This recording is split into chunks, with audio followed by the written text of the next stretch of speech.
Let's talk about why the drip is worth the drop. I hope that by the time we're done with this little conversation, I can help you reframe the way you feel about sweating.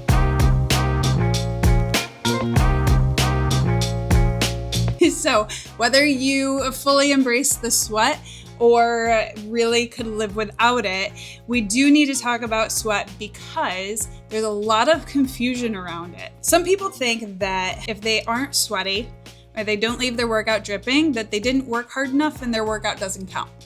Other people think that the more they sweat, the more fat they're burning. And while it's fun to think about every literal drop of sweat leaving your body is a drop of fat burned or a drop of stress leaving the body, it's not exactly what it is, but metaphorically, we could roll with that. Let's break it all down and talk about why you shouldn't measure your workout success based on how sweaty you are. And instead, you can measure it based on your breathing rate and what that means metabolically to all of the things working inside your body. So fat can only be burned in the presence of oxygen. That process is called oxidation. Essentially, when our heart rates increase based on physical activity and they stay elevated for a decent duration of time, our bodies are internally creating heat. And when we create heat inside, we are going to sweat, right? That's our body's cooling mechanism. When your breathing is steadily elevated, your body breaks down stored fat and glucose. This is the process by which your body generates heat. Now, this is why exercise is considered a calorie burning activity, because a calorie is a measurement of energy. Technically speaking, 1 calorie is the amount of energy that is required to raise 1 gram of water by 1 degree Celsius. So in other words, generating heat. This is burning calories, right? So far, so good? Stay with me. When our bodies are increasing our oxygen uptake, that means that we are also increasing how many calories we're burning. Now, not all workouts create the same amount of sweat.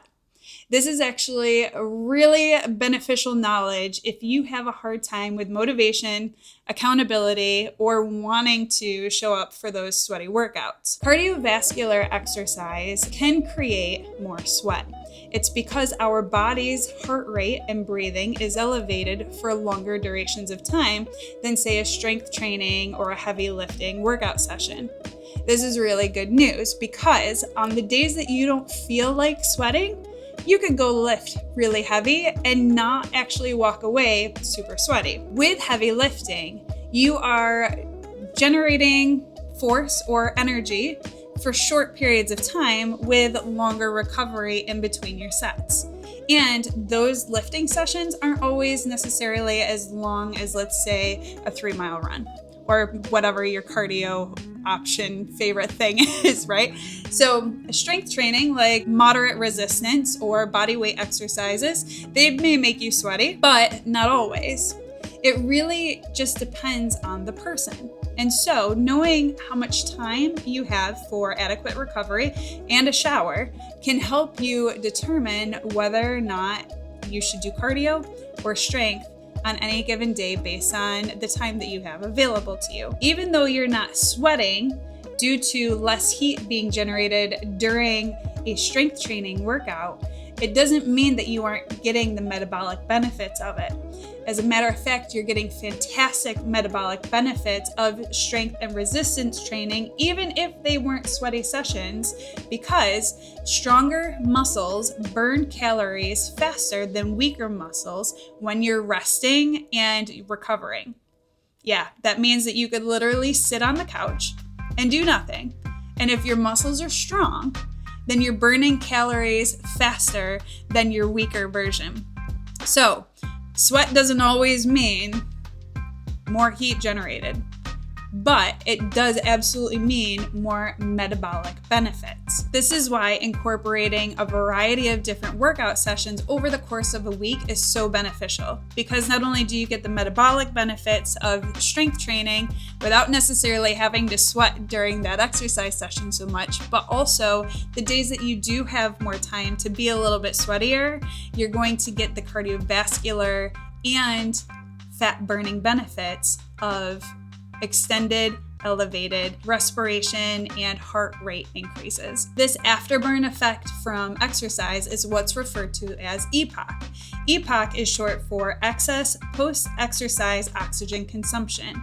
So even though you might not get sweaty during the workout, you are going to feel the effects of the workout after the fact. This is why if you've ever done a workout and you've left feeling fine, but then an hour or so later you get hot inside or you become flush or maybe even start sweating, it's because even though the workout's done, your body is still working.